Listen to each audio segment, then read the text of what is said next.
So now coming towards, obviously you mentioned about the trials and all of that. So let's just talk about the pricing. So how do you price the product? How does this change over a period of time? Yeah, it's something that early in my career I spent a lot of time on. I think one of the best blog posts that I read about it was from Jerry Chen from Greylock. I think it's called the unit of value or the value of unit or something like that. The way that I think about it is, kind of at the end of the day, my product brings value to a company, and how would they think about that value? Because the more value they see, the more they're willing to pay. So an example would be, a company that has, that uses virtual machines. So instead of, spinning up machines setting up a data center and spinning up machines and spending X amount of time spinning up another machine. Let's say I provide on-demand virtual machines in the cloud.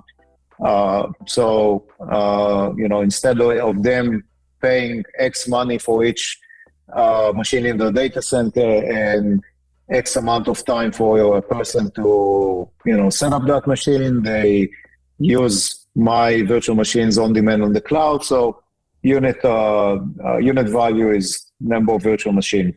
Same things for API, for usage, etc. So I always think of kind of there's always an alternative cost to something, and so what is that alternative cost and how they think about it? Is it in hours? Is it in people? Is it in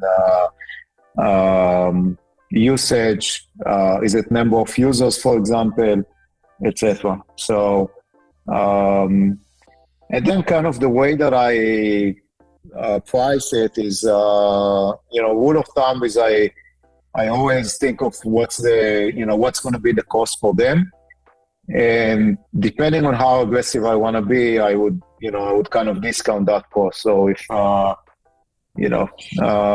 something costs X and I want to be very aggressive, I'll typically price that at, 30% X. If something is, 70% cheaper than, what you pay today, I mean, we can argue if, it costs 5,000 or 4,000, or if you're spending 20 hours or 15 hours, but at a 70% discount, nobody's going to argue that there's no saving here. And so, I kind of reduce and typically in SaaS, honestly, or you don't have, high cost structure, so you can actually optimize that over time. When upon renewal you can increase the price, etc. But typically to get them in, I price that at 30% the cost, and then as I kind of see that there's less and less friction as the company builds more value into the product, as we build the brand, as we have more logos, I start increasing the price, and I constantly testing elasticity.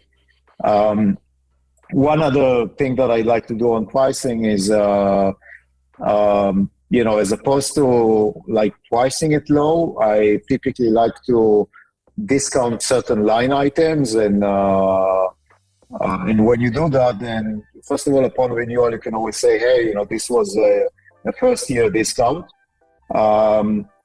Two, you always have a benchmark. So, if something costs $800 a month and I give you a 50% discount, when we negotiate the renewal, I'm going to say, hey, listen, I gave you a 50% discount, but this was the actual price.